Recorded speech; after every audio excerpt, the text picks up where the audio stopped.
Welcome, 55 degrees. welcome back to COOLDOG Podcast. The experience. So, That's awesome. Is that just off the dome? Was that like pre-written? What was that? no, man? that just like came to me, man. Like right there, right then and there. I had no idea what I was gonna say. I had like no idea where I was gonna go with today's intro because it's always a big moment. What's he gonna say in the intro? What's gonna happen? And you said experience. So, experience. and I like it, man. Yeah, exactly. Last week's comment of the week just chose 10 seconds ago. My favorite fruit is pomegranate, and my least favorite Aksel memory is when he shot me in the shoulder because I got into Juilliard. So it was a little bit of that bit that's been going on for oh my God! It's Axel. yeah, that bit that's been going on the show for 6 months. Yeah. Even though his career has like kind of, I don't know, fallen off in the past 3 months. Yeah, it's I was wondering something. Because today's episode it's kind of related to life advice, and people sent us all sorts of problems that they might be dealing with, and we picked out the ones that I think we can assist with. There were a bunch I saw that I was like, I'm sorry, I don't know anything about this, and I'm not going to pretend to read it out and try to give you some half-assed advice, because some things we haven't lived, we haven't experienced. We can't help with that. We haven't. I'm sorry. We can't. But you're not alone. I'm sure there's plenty other people experiencing that. But somebody that I think is alone is Jimmy Fallon. You think Jimmy Fallon's alone? Why? I don't think he's like physically alone. I think he has a lot of friends around him. I think he has a family around him. I just think with his demons, he is completely and utterly alone. Just because think about it, right? He's an alcoholic, right? Is he actually confirmed, or is it just because people saw him at bars? Okay. No, yeah, that's like this has been like known for years, which isn't nothing to shame him for, obviously. No, I was just like, I didn't know if you just threw out this like. No, yeah, it's. But what makes it interesting is he is a functioning alcoholic who has to go to this job every day that I'm not sure he even likes anymore, the Tonight Show, but he feels like he needs to keep it going because it was always his life dream to be the host of the Tonight Show, like Johnny Carson. And then he has to sit there and laugh and laugh and laugh and laugh every day at these horrible fucking boring celebrity stories. And he has to do that fake laugh. He's been doing it for like 10 years now. Just keeps going on with the fake laugh. He keeps making money, but for what? He has more money than he'll ever need. Like, what is his purpose? Does he know what his purpose is anymore? Do you think he's happy? I think.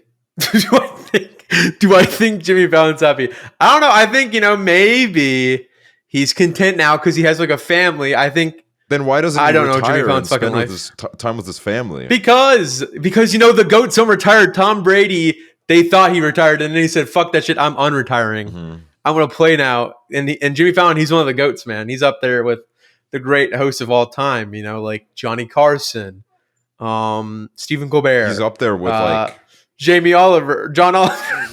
What's his name? John Oliver? Is that it? Yeah, but it's like what's that guy's name? John Oliver, the British guy. Yeah. Yeah, they don't retire.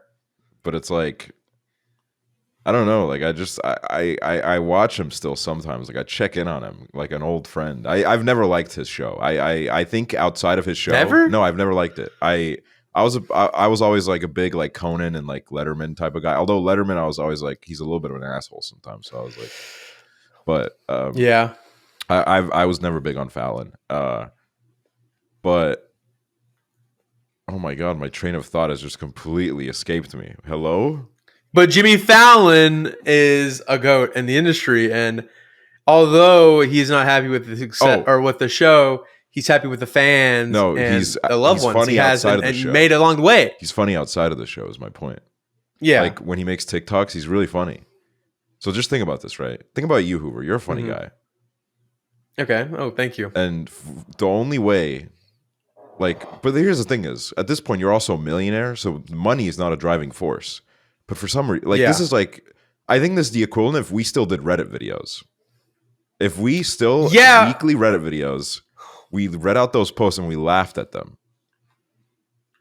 I think the difference is, though, I think one thing that we're failing to consider is we didn't sign contracts for us to do Reddit videos. I think Jimmy Fallon literally has like a contract with NBC to but he keeps renewing it. I wonder when the last time he did renew it was. Or if there's like a if he can find some kind of like football stat where like Jimmy Fallon signs on with NBC for another fucking 10 years. No, yeah, that's how they used to do it. I remember. Jimmy Fallon's Tonight Show renewed by NBC for 5 years in 2021. 2021. Well, I guess he's having fun still or something. I don't know. Yeah, exactly. Like I don't like. I would really have to love something for me to be like, all right, I'll do this for 5 more years, dude. 5 years. 5 years is crazy. 2017, 5 years ago. Where were you? I was in my parents' house in the basement talking to you probably and playing PUBG. And then somebody said, "Here's a contract to do this for 5 more years." To do Reddit videos for 5 more years. I literally would fucking be like, "Fuck you," and I'd hang up the fucking call. Like that's not going to happen. But I don't know. Jimmy Fallon's just built different. That's the other thing too. Is I feel like maybe Jimmy Fallon is one of those people where like he doesn't have a life outside of working. He can't. That is also true. Do life without working. Him going on that show and fake laughing is the only thing that is keeping together his facade. Yeah, the whole Jimmy Fallon facade. I remember write that down. I read I don't know how. Like I think there was like some truth to this, but there was a point where he broke like one of his fingers. Oh yeah. And he said that it was because he like slipped on ice or some shit, but apparently it was because he got really drunk and like fell and like I like a mug or some shit like cut into his finger. Broke. Yeah. That's so bad. Or actually like it got stuck somewhere. Something like it was some sort of like he fell drunkenly and then his finger got fucked up. It got like put in some guy's like asshole. Ooh. Oh yeah, it was a tight asshole. It broke it, and they like it clamped in on it, and then he lost circulation. That's exactly what happened. I don't know. I just find celebrities like Jimmy Fallon really interesting because it's really hard for me to humanize them because they're just so like they're such a cog in the entertainment machine. You know, he is the Axel Weber of late night television. Yes, he is. Except like he lives in like a really really big house. Not that fucking gross ass, small ass apartment. Exactly, which I'm sure with like one chair and a fucking spoon. Axel Weber actually reminded me of, the Trains guy. Yeah, like the guy with like the GoPro in his head. Yeah. Like I recently saw like, I think it was on Twitter. I saw just like a thread of people shitting on him for no reason, and that kind of why? Because they're like, oh, his like videos like have fallen off like ever since he started doing brand deals. Like all he does is brand deals now, and like. There's just like his videos are boring now, and he's really like milking his like last 5 seconds of fame. That's so sad. What the hell? Like, but he's not doing anything wrong. He's not like it's not like he goes, "Hey guys, look at that train." Also, by the way, this is my political stance against everything going on right now. And it's like, whoa, hey, just stick to the trains, buddy. I think that's fucked. In that situation, I think people love to hate. I mean, I love to hate sometimes. It's fun, man.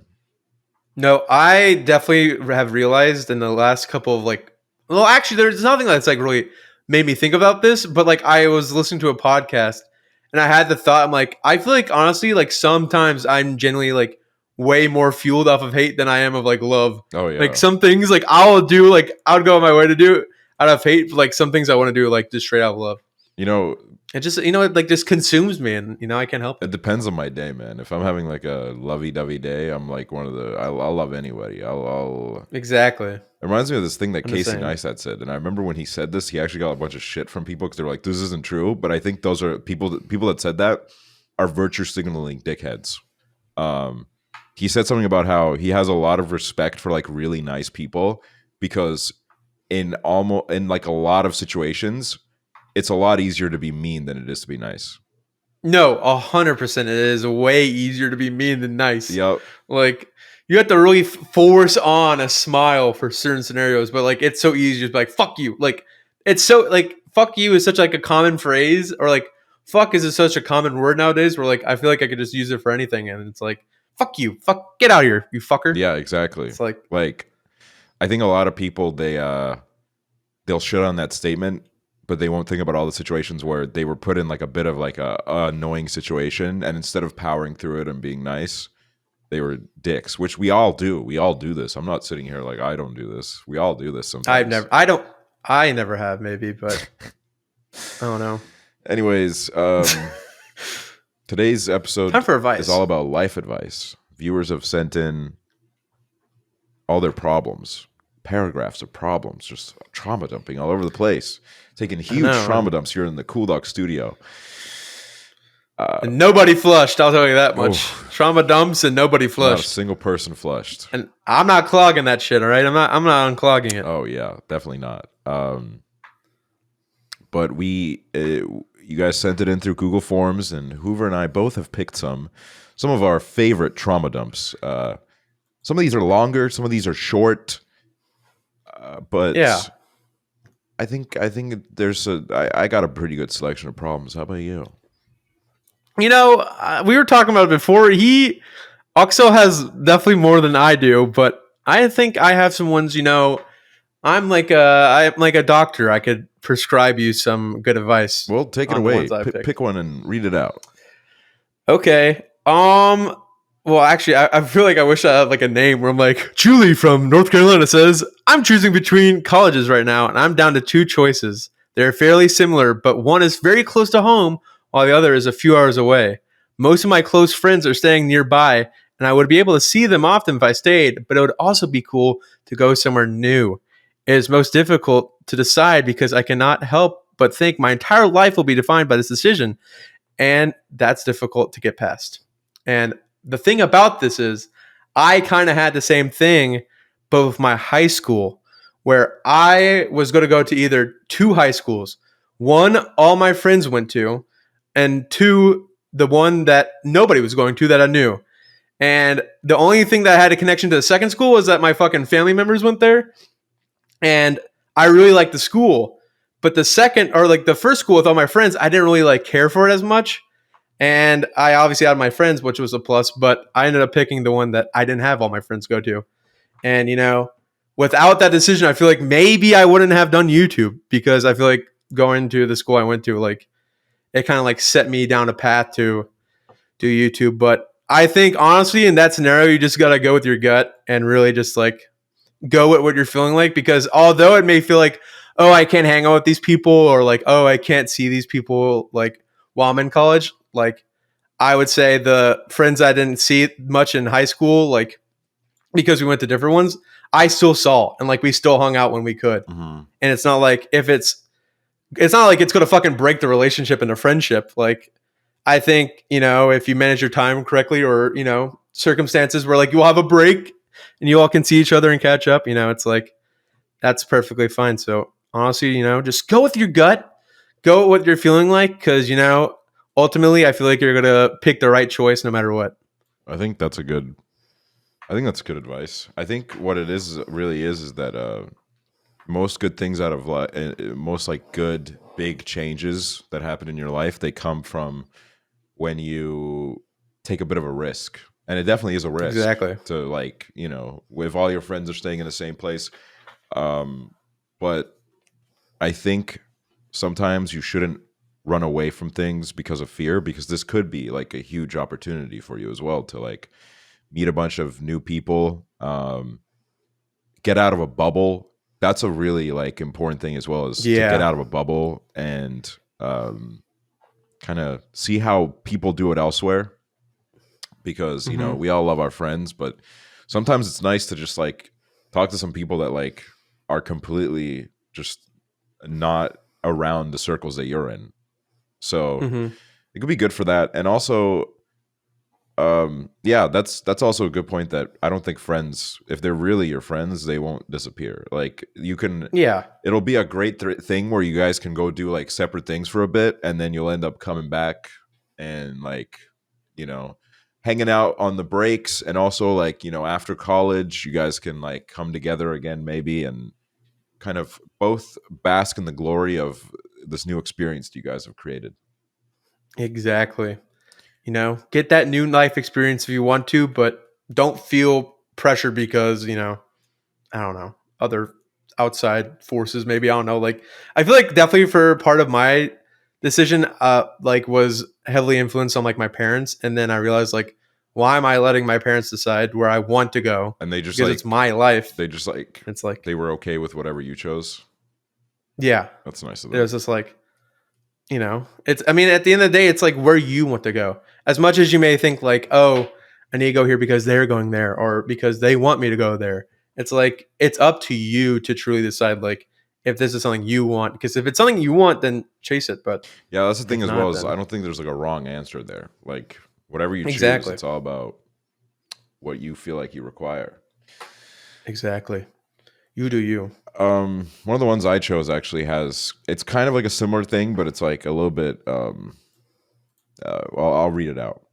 How do I get over a friendship heartbreak? We were a trio, and the two others still see each other, but they don't talk to me anymore, and it fucking hurts, bro. I bet it hurts. I bet it sucks wiener that your friends don't talk to you anymore. Yeah. Really, like the only thing you can do is try to make some new friends, keep yourself distracted and busy. Don't check their socials. Don't keep up with them. You're not doing yourself any good with that. You're just wallowing in the sadness of what once was. Also, like, I don't know if it's just me, but it feels like trio friend groups, they just don't work. It always just feels like two of them will band up and then there'll always be the third wheel. So it feels weird a little bit to me. I've never been in like a proper trio friend group. It's either been like 4 or like, equal numbers usually. Or once it's over 4, I don't think it really matters. It's just that the trio is like 2 versus 1. There's like, I don't know. Yeah. Not to say it can't work, obviously, but it can. But everything can work if you really try hard enough. But you just got to move on. Like, you just got to do your best to move on. It happens. This will happen to you many times in life. I know it feels like you won't make any new friends, but you will, and you'll make way better friends as well. That's just, you got to give yourself time. That's another thing is in situations like these, time is the best medicine. You just got to give yourself time and you'll feel fine. That's really all I have to say to that one. Just, I mean, you basically said everything I was going to say. Like, just there are more fish in the sea for you to be friends with. Like, I mean, focusing on 2 people that like obviously like you're not really hanging out with anymore, it's like it doesn't do any good. Like dwelling and being like, oh, like can't believe we're not hanging out anymore. Like that doesn't do anything productive for your life other than make you dwell on like the past. And you should just move on in the future, get some cooler friends, have some new experiences, live your life and move on. Yes, sir. Yes, sir. Yes, sir. Yes, sir. Preach it. Hit us with the next one. Here is the next one. Hi. So I'm graduating high school in May. Woo. But I'm not going to graduate that 2-year college degree that I'd started when I was a freshman. Thing is, I want to go into cosmetology program, something I'm actually interested in once I graduate instead of finishing the 2-year degree. I haven't told my parents anything yet because I'm so terrified of their response, and I know I won't be able to handle their disappointment on top of my own.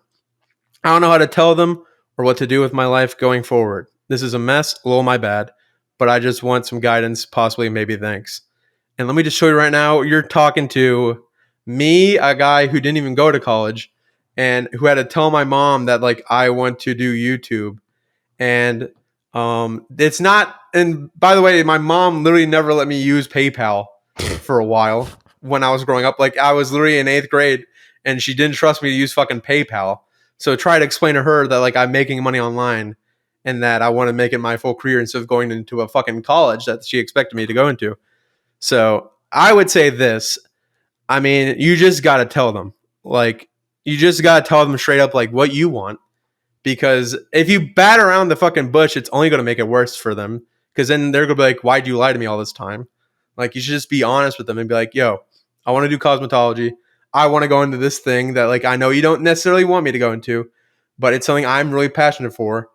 And, maybe they'll be disappointed. Maybe they're not, well, they won't. But at the end of the day, it's like, you just got to go the path you want to go to. And if they don't approve of it, then like, I don't know. I agree with that. I think there's no way around it really. You gotta, I think something that you really have to like empathize or not empathize. It's like putting focus on this like one, what's the word I'm looking for? It is like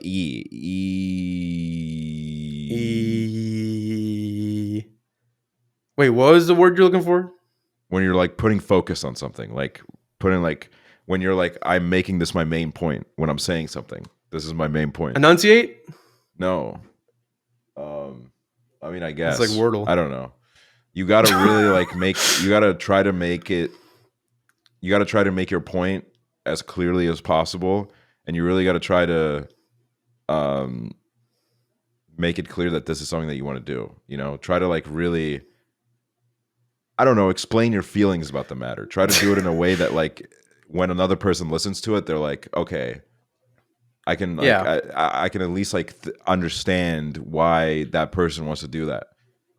That's the most important part, I think. And I mean, parents are tough. There's no like easy way to solve parents because a lot of parents still have their own little box that they want to put their kid in. And sometimes it's really hard to convince them to do anything about that.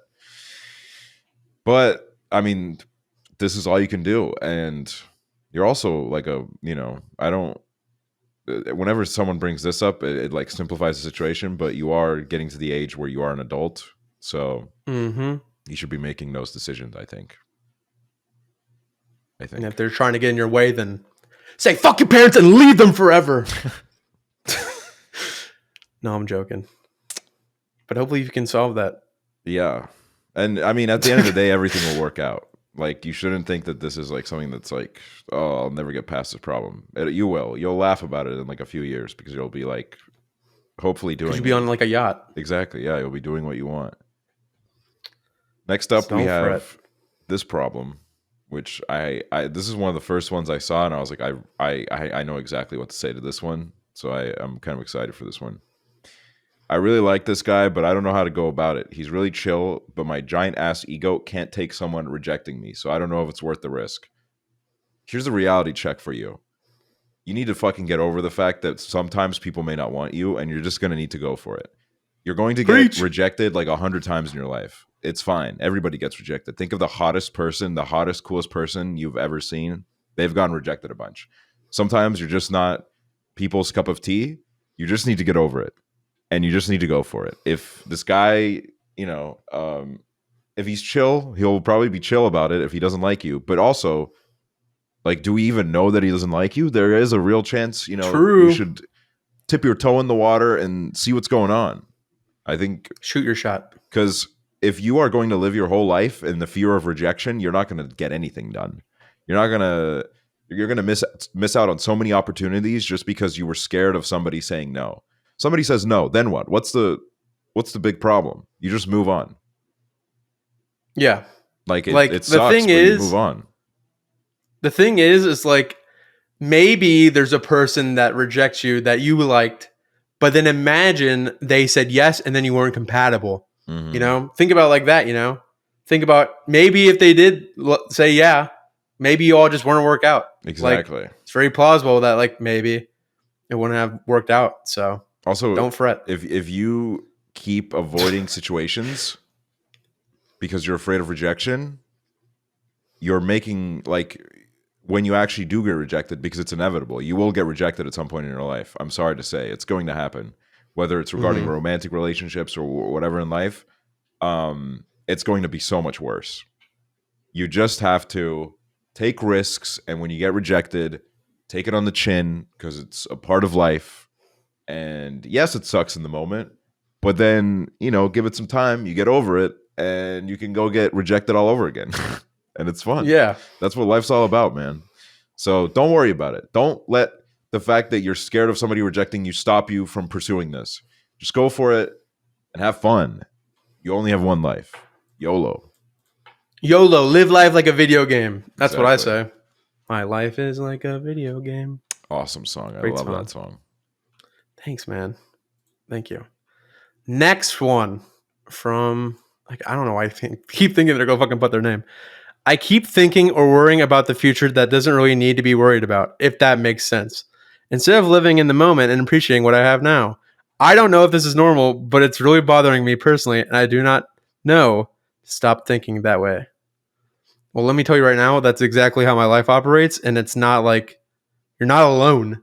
You're definitely not alone, because it is like my fucking shit is like I think too much into the future, and then I'm like, I can't do anything. Like I have like prediction. I don't know like the term for it, but it's like when I think so much into a decision in the future that like I just don't even end up doing anything because it's like I'm just like what's the point of even doing anything?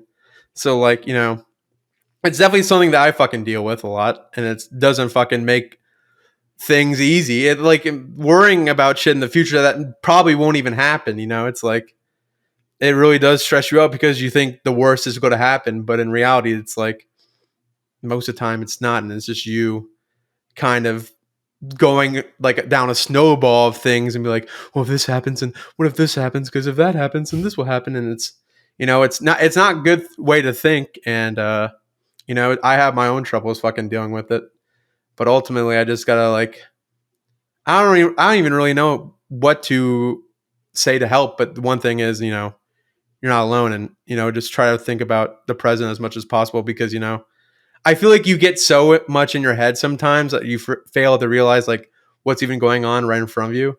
I feel like the more that you try to, I don't know, like live in the moment or try to really just fucking suppress it, then it gets a little easier every time. But you're not alone, and we're all fighting the fight. I have an answer, and it's meditate. If you want to live in the moment, you need to pick up meditation. Meditation is easy to dismiss. I dismissed it for years, and I'm still not as consistent with it as I want to be.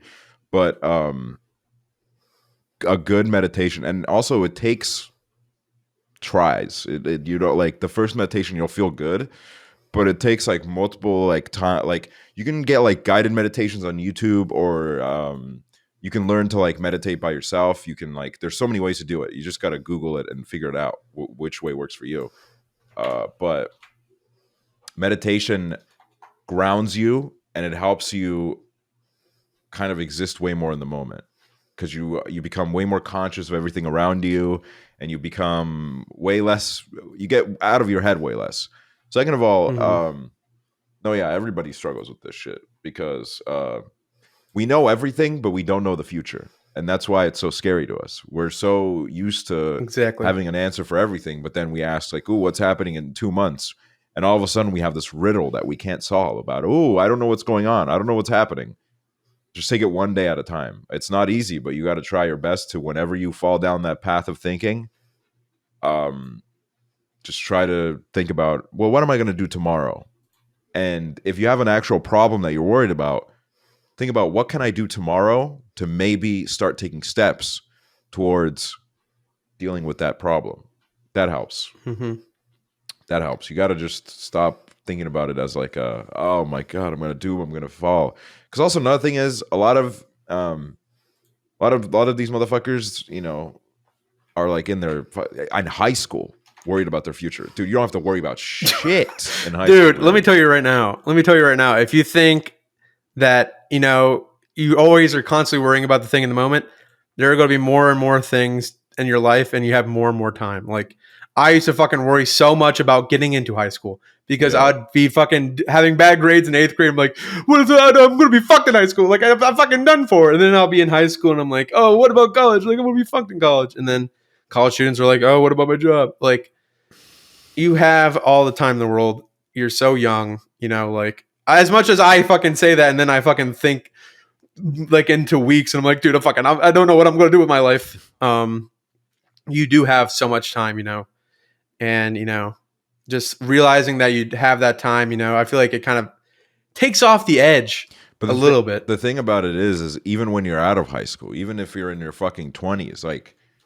I think it's really important. Like, that's another thing is, sometimes you got to talk to the older people in your life more. Ask about what they were doing when they were 20. Ask about what they were like. And some of them will fucking be like, oh, I had everything figured out. Because some of them grew up in like fucking 1930 when you get a house for a nickel. Yeah, literally. Like, some of them are like, I've had 2 kids and I had a car and I had a whole business to myself. And it's like, maybe don't listen to those people. It's you need to kind of like put into perspective that the circumstances for everybody are different. But you'll find that a lot of people, they didn't have that much of a course in their life in their 20s. Like, talk to some motherfuckers in their 30s or 40s that are now like pretty well put together.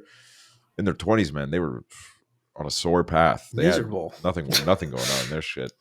They're fucking pieces of shit. Like 10 years is a long time. And by the time you get to 30, you'll have learned so much. You'll have, you'll be a whole new person basically. And you'll be in a place in your life that you can't even imagine. So you shouldn't worry about it. Just take it one day at a time, work on whatever you want to work on. And you'll get to a place in life that I think you will find peaceful eventually. Now, will it like, that's another thing is who knows what that place is going to be. You might think you want that place to be something specific, but by the time you're 30, that place of peace might be something completely different for you. So you might not even know what you want yet, but you'll figure it out. We all are just figuring it out. Exactly. That's life. We all truly don't know. Hey, Aksel, I'm moving out of my parents' house in May with my boyfriend. I'd love to hear any advice you have about moving out. As excited as I am, it's still kind of scary taking this big leap.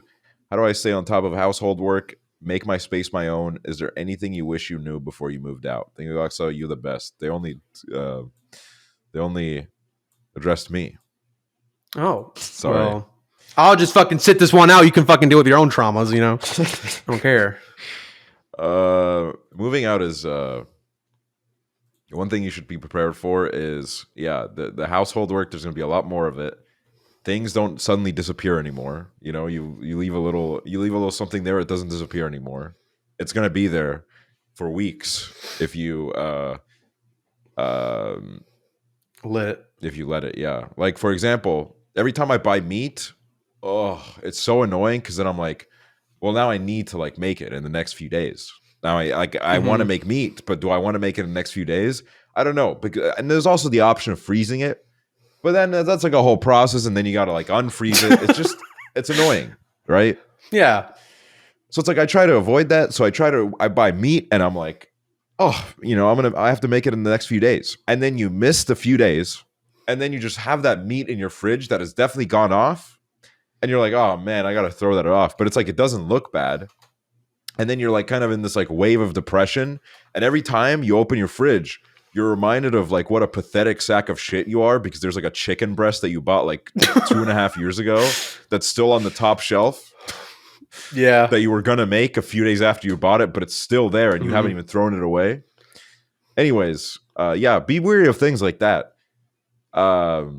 Don't leave everything until last minute. Try to do something every day. Tighten up your spaces every day. I try to do that a little bit more nowadays. Making your space your own. Get plants. Get fake plants. They don't have to be real plants. Get fucking fake open plants. windows. Open windows. Fake plants. Plants make everything seem a lot more alive. Put things on the walls. Get carpets. Carpets are nice. Punch holes in walls. Yeah, exactly. And advice for living with your boyfriend.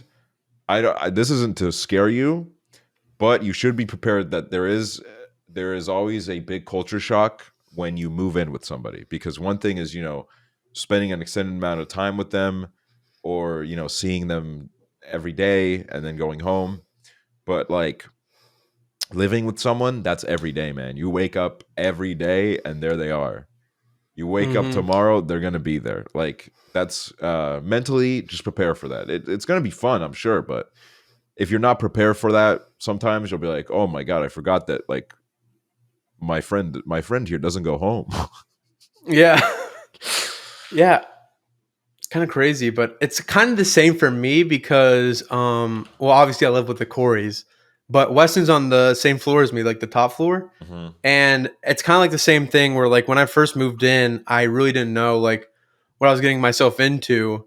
But then one of the quirks like I realized with Weston when I was moving in is that like he likes putting cameras in my room. Oh. And so that was something that I had to, I just kind of came to terms with, sometimes I'd like turn them off or like try to like cover them up when I'm in the shower. Or, if I was in my room and I was, I don't know, like watching a movie that nobody wanted to see. Behavior. Disgusting. I'd cover them up. But, it's hurdles like that where like you got to consider the fact like, maybe they have different lifestyle things than you. And, you just have to, adapt or, at least talk about it. Every person has their quirks. Exactly. Everyone has their quirks and, it's something that you and your boyfriend should work out if it's something that bothers you, because ultimately it's something they probably have just been doing for a while, and they didn't even realize it would affect somebody like that, and then you'll move on. But now we're giving advice on a situation that hasn't even happened yet. We're like predicting. Yeah, like if they fucking say I don't know, like pick up the covers off the ground, then you got to fucking put them in their place. That's basically what I'm trying to say. No, but yeah, just prepare. Yeah, get ready. Perks, but have fun. It's gonna be a lot of fun.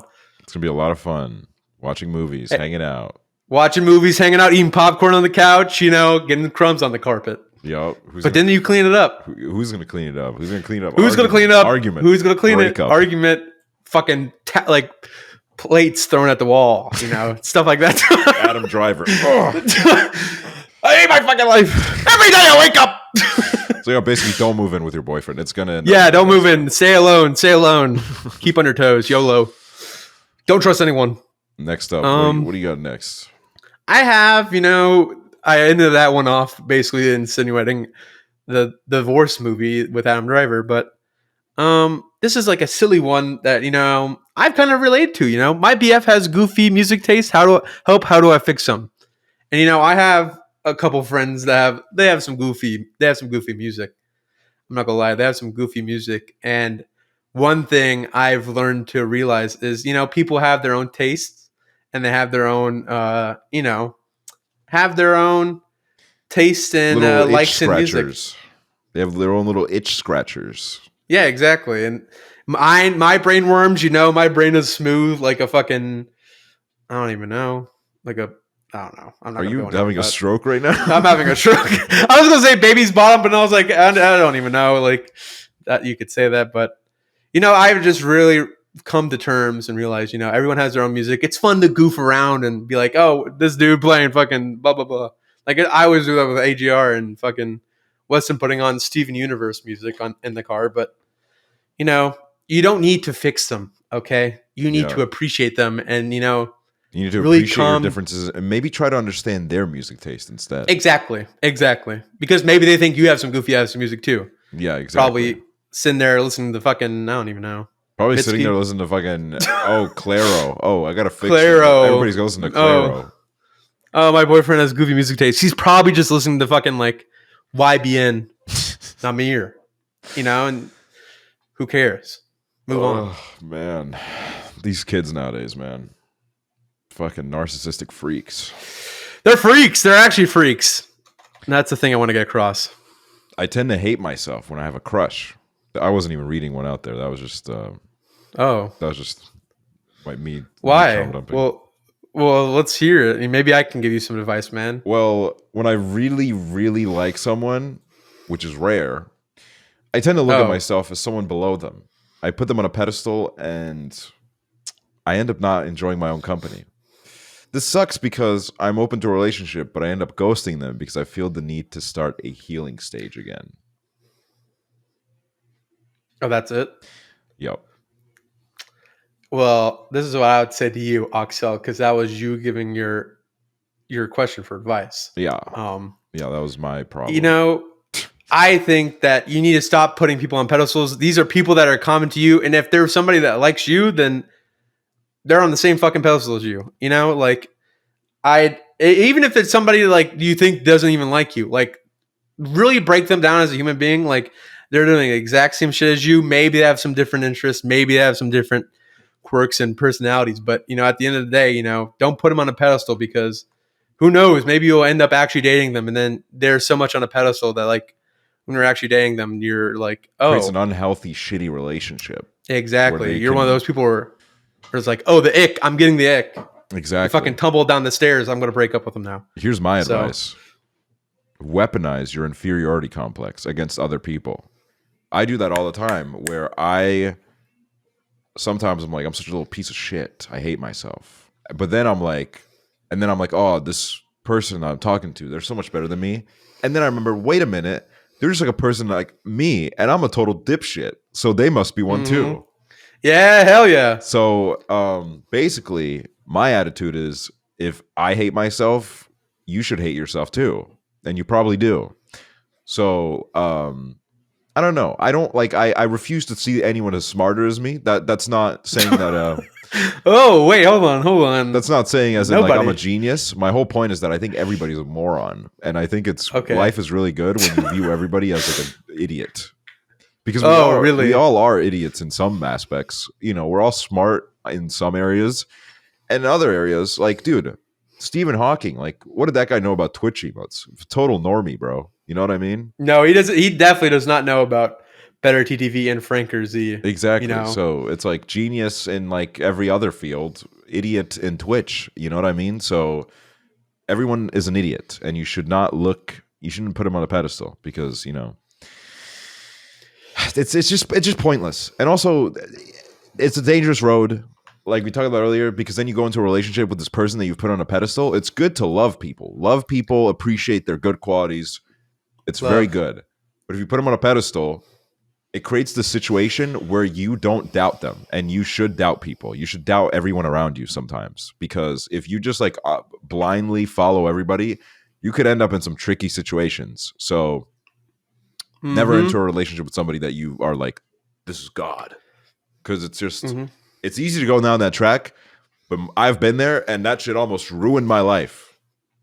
Preach it. I mean, look at the American people, guys. They're putting this guy Fauci on a pedestal, and look where these sheep are running off to. People always want to put somebody on a pedestal. It's kind of crazy. I know. All right.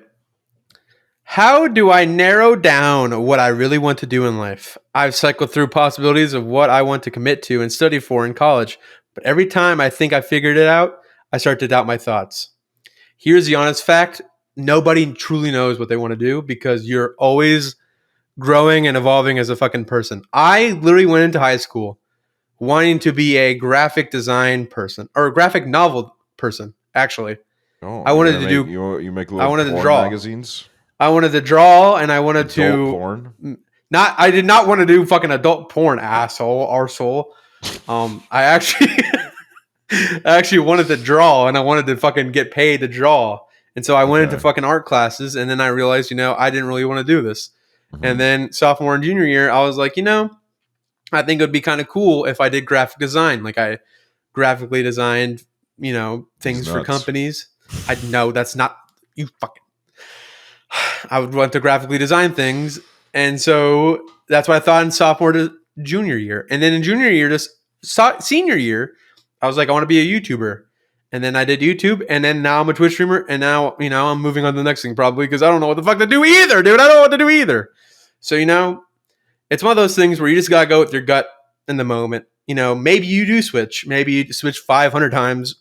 It doesn't matter because, there are plenty of people who are fucking millionaires that have switched and done different things that, you would think normally a loser would do. Because think about all these people that dropped out of college. Mark Zuckerberg, Bill Gates, Hoover. They're all all these big names. All those names you just named, they're all like sociopaths. All billionaires. All millionaires who have created tech tycoons from the ground up. But no, that's my point is, nobody truly knows. Just go with the flow, and if you have an interest at the moment, just go with that. And if you end up not liking it, that's fine. Just switch. It's not fine because then you've dedicated your whole life to it, and you're completely trapped in a bubble, and you can't break out anymore. And you every day have to wake up and go to a job that you fucking hate, and go home to your wife that fucking despises you, and fucking drive your kids to school that don't even know your name anymore. Here's my honest truth: is quit your fucking Wendy's job. Fucking quit complaining in our fucking comments and complaining in the fucking forums, and actually, become a YouTuber, become a full-time Twitch streamer. It's not that hard. True. No, I would say if you already have a few options, you're way ahead of everybody else. You know what I mean? If you've narrowed down a list of options, that's a luxury right there. Most people, they got an empty list. They'll look down at a paper of the things they want to do. That shit's empty.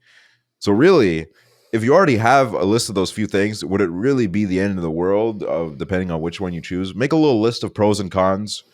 Exactly. If you're a dentist, you make a lot of money. Con, like if you're a teeth. Dentist, everybody hates you. Like shit like that. So try to do that. And at the end of the day, I don't think there's a wrong answer there if you've already like narrowed it down to like something that you like. And exactly. Self-doubt is a disease. Like you'll always doubt yourself no matter what decision you make, so you might as well just make one. You know what I mean? Mm-hmm. How to cope with being ugly. I'm trying everything I can to be conventionally attractive, but I'm always stuck being ugly. That is your problem. You will never be attractive as long as you try to be conventionally attractive. You will forever. It's like chasing the fastest deer in the world. She'll keep running away. You won't catch her. She'll just keep on galloping away. Like a And pony. exactly. So I my relationship with my self-image is it's pretty complicated. I don't see myself as ugly, but I also don't see myself as like attractive. I'm like completely like I wouldn't say I'm completely at peace with how I look, because I don't know if anybody is. You know, we all have our moments where it's like, oh man, I'm like a real piece of shit. But Yeah. I definitely have been in worse places with my appearance. I've always there have been time, like lengthy periods in my life, where I've just genuinely thought I was like the ugliest person on earth. I don't know why I thought that, but I'm not, clearly. Obviously. Preach. Hey, I see it too. I see it too. Thank you. So you being attractive isn't about being conventionally attractive and trying to fit into a box. Being attractive is making peace with your appearance and trying new things a little bit and saying that this is me and that's okay. That's what being attractive is. It isn't like, oh, fucking Bethany from down the street looks like this, I want to look like that. That's not you. You know, you got to work with what you have, and what you have is just fine. And that, like, also a lot of your insecurities are just a product of overthinking at the end of the day, because you have so much time to overanalyze yourself and think, oh, this isn't good, that isn't good. I'm sure there are plenty of people out there that think that you're the hottest person out there. And that goes to anybody, no matter what you look like, no matter what kind of hair you have, no matter what kind of nose you have, no matter how ugly you teeth are. you have. Exactly. No matter how fucked up you look. Fucking ugly. Somebody out there will love you. Exactly. You just have to make peace. That's honestly an advice I can give to everybody on a lot of topics. Is there is a very big value in trying to make peace with the things that you cannot control.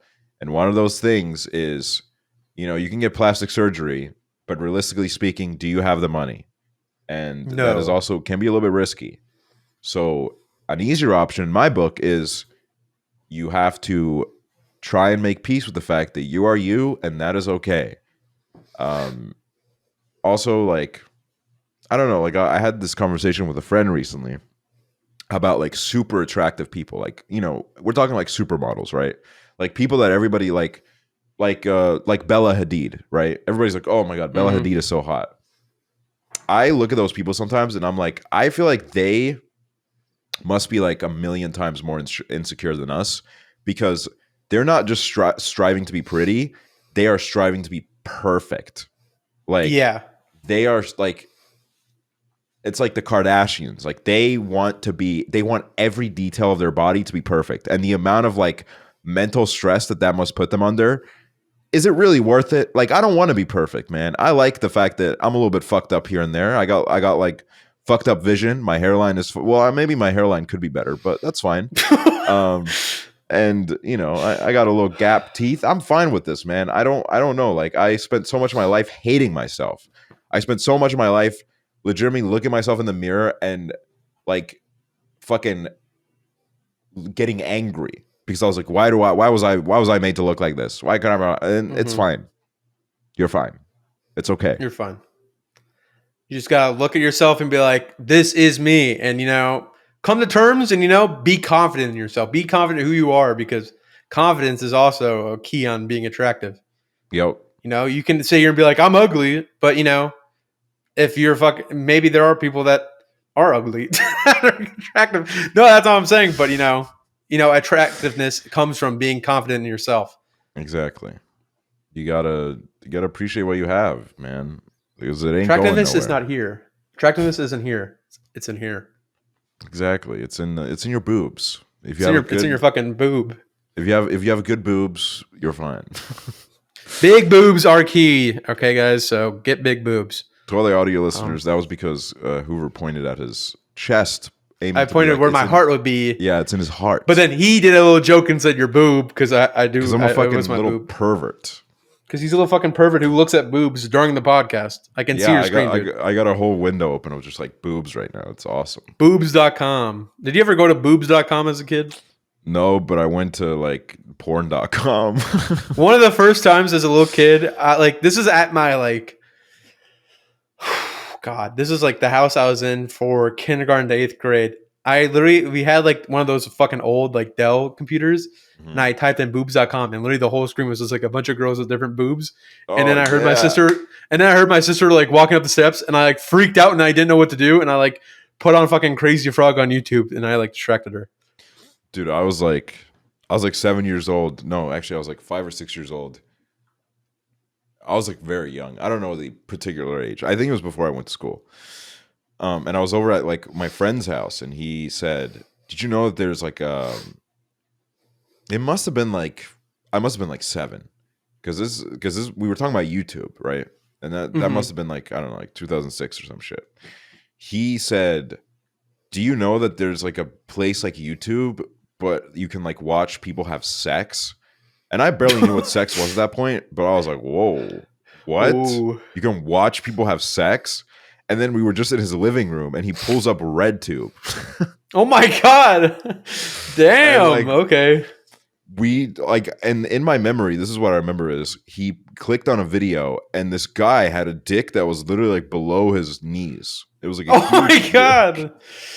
He just like me. I mean, what? And he was like, I remember he was like bald, and he was like a police officer that went to go question a girl, and then the girl was like, "Oh, is there no way I could get out of this?" And then they were by a pool as well, by the way. And then, RedTube ensued. They like went on a date. Yeah, they went on a date, and then they didn't fell really in love. They didn't get in touch after that. It was just a little date dinner, and he took her home, and it was just a gentleman to say the least. Oh yeah, how sweet. Do you have any more? I do. I've been pulling them up secretly as this whole thing has been going on. Here's one. Okay, I don't want to trauma dump. This is a whole podcast about trauma dumping. Don't care. True. But my parents are getting divorced, and I don't know how to deal with it other than listening to Cellophane on repeat. So if you guys know anything about that, please help me out, because I have no friends to talk to because they all have parents who are still together. Let me tell you right now, I'm a child of divorce. There, I said it. I'm a child of divorce, and it's one of those things that, it's not the easiest thing to come to terms with because, in my case, I guess it was just kind of weird for me. But, depending on your relationship with your parents or whatever, it may be harder on you. But, one thing I think I've learned over dealing with that process and dealing with parents getting divorced is ultimately, it's going to be weird, but just know that probably it was for the better because, sometimes it's necessary for parents to get divorced. And as much as it may suck, just be happy, for your parents if, they're going to be happier without it. And, they're ultimately going to still love you at the end of the day. So, yep, and you'll probably see like way more positive changes in them after they've like gotten out of what is sure to be a very stressful and negative situation for them. Mm-hmm. Plus 2 Christmases. Exactly. 2 Christmases. So double presents. So look forward to that for December. I'm going to be pretty like blunt about what it was like for me. My parents' relationship was incredibly abusive. It was a horrible relationship, and I was witness to it basically my entire childhood. And even then, whenever like it was threatened that, oh, we're gonna split, it was like my nightmare. I was like, oh my God, no, they can't, because it was all I'd known at that point. It was just like my parents' like horrible, shitty relationship. Yeah, and that just kind of shows that when something is as foundational as your parents' relationship, and it's all you've known your entire life, it can be really scary for change, even when the situation you're in is complete dog shit. But I would definitely say that it ended up for the better. even though like at first it was like, oh my God, my life's over. My parents aren't together anymore. But it was, as always, with time, you realize there are other ways to live life. And just because there's a little change in your life doesn't mean that that's it. That everything's over for you. It's just a little scary. Exactly. It's a little scary, but it's going to happen and you'll move on, and it's probably the best. Yep. How do you go about forgiving others, not for them, but for yourself? How do you get rid of that they win if you do this mentality? Thanks. I would argue that they win by making you hold a grudge for a long period of time. By True. living rent-free in your head, I would argue Mhm. that they are winning. So I would argue that really the best way to go forward is to say, yeah, I mean, it happened. What can I do about it? Bye. Like, I'm not going to let this fucking burden my life anymore. My life's way better than worrying about any of this garbage. I've like felt this way a lot about, I think I felt this way a lot about my father for a long time. And it's still like still something like a work in progress. But there was a long time where I was just like, oh man, like fucking, I can't believe it. What an asshole. And I would just sit there every day and be like, what a fucking asshole. Like he what a piece of shit. But it's like at that point, like, I realized that this wasn't productive. Mhm. I mean, you don't have to like them. You can like, you don't even necessarily have to forgive anybody. You can just be like, what happened. I can't change the past anymore. I'm going to move forward and try to do more positive things in my life so that little negative thing that somebody did to me doesn't continue to leave a little mark on my life. Exactly. Say thank you next. Exactly. That's what I say. Exactly. So, yeah. I've been on antidepressants, which has been great, but it's been making me feel a whole lot of nothing. Just wondering if you have any advice or suggestions of things I can do to feel more emotions or to feel more in control. Love the pod, by the way. Thanks for the love. Let me try right now. I've also been on antidepressants that have literally made me feel like nothing. And from my experience, thing I would do at least, first thing I would do is just talk to your doctor, because it's not like there's one antidepressant in the world. I've had antidepressants that I've literally taken for 4 months straight and literally have had nothing happen to me. And, I've talked to them and I'm like, what the fuck? Like, I did all this work and nothing happened. And, it sucks. But if it's not getting you the result that you want to happen, best thing you could probably do is to talk to a doctor and see if there's anything else they could prescribe you. Because, I mean, like, I don't think any doctors would be like, no, you only have to take that. Like, No, you definitely can't not. take anything else. They'll definitely fucking let you hear about other options, because I mean that's literally all the fucking That's the whole point. doctor Yeah. appointments. That's the whole point of them existing is you got to go to them and say, you have to keep a transparent communication about your doctor about any sort of side effects that your medication displays, and anything positive, anything negative. You have to like kind of keep them in the loop about everything, so that they can Exactly. also like make a qualified decision about what's going on. Yeah, feeling a whole bunch of nothing, that isn't really like the intended ideal situation that an antidepressant would create. So you can definitely go to your doctor and just talk about it.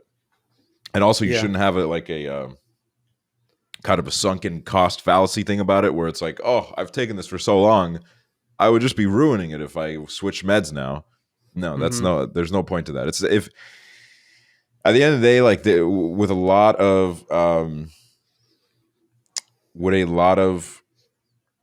meds, like it's not about like you can't just wait it out. Some meds just don't work with you, and that's okay. And it takes a lot of trial and error to find the perfect ones for you. Exactly. And also another thing is, don't be scared to talk to a doctor about symptoms that you're having, because another thing was when I was taking antidepressants in 8th grade, I was having negative side effects from it, and I was thinking crazy things, and I felt scared to fucking talk about it, because I'm like, I'm supposed to be taking this to feel better. Like, I don't want to fucking tell the doctor, because whatever, like, I'll just feel blah blah blah blah. Don't think that. If you're having anything bad, any bad thoughts, any bad reactions, like, do not be afraid to talk to a doctor, because their job is to prescribe you the right thing that will give you the right feel or the right, thing for whatever's going on in yeah. your life. And if it's not working out, it's not working out. It's not like Yep. that you fucked up. It's not like you did something wrong. It's just not working with your body the way it should be. And, they'll probably have another solution for it. So I would just say, talk to a doctor. Don't be afraid. Exactly.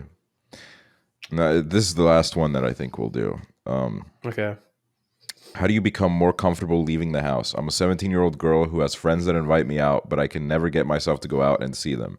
Over COVID, I got very sick, so I couldn't leave my house during the 2020-2021 period for valid reasons. But over that time, I became too complacent in my own company so that now that I'm healthy enough to go out, I can't muster the courage anymore. I'm graduating school soon, and I'm so terrified that when I leave the bubble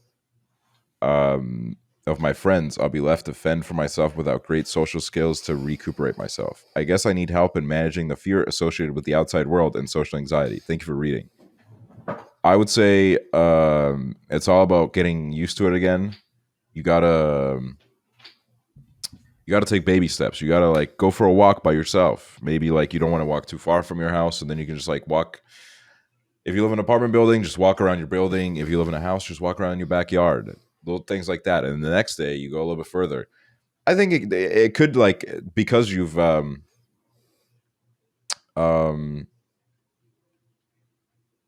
I'm eyeing it over just to No, you're fine. You just gotta take little baby steps. That's what Exactly. it is. You shouldn't throw yourself into it head first if you don't feel comfortable with it. Just go outside, breathe some fresh air. Remind yourself of how good it feels. Remind yourself how good it feels to hear birds chirping, and then that'll kind of start a little bit of a snowball effect. Because I had the similar thing. I didn't go out for months during COVID, and when I finally went out, it felt so weird, so uncomfortable being out in an open space. Walking down the street felt like everybody was just staring at me because I was walking weird because I wasn't used to being perceived by anybody at that point anymore in real life. Mm-hmm. But now I feel fine. So it just takes a little bit of time. Don't be scared. Also, maybe look back at old memories with your friends and you'll be like, ooh, I remember when that was so fun. Actually, I want to do that again. And it will inspire you to go hang out again. Exactly, yeah. And also, if you've ever had that before where you've not wanted to go outside and then you did go outside and you liked it, that's also something that you should remember. Mm-hmm. Well, thank you for listening. Thank you for listening to the COOLDOG Podcast in the morning and at night. Comment what your favorite song ever is.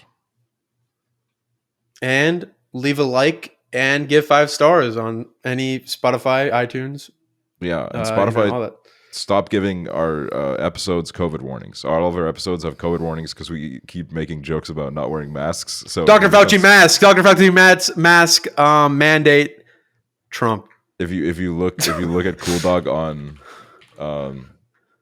on Spotify, 4 episodes have COVID misinformation warnings. Oh my God, they've been on their fucking ass because of Joe Rogan. No, literally. I'm like, oh my God, you're right. Learn about COVID-19. Joe Rogan mask. Dr. Fauci. People dying. Yep. So, yeah.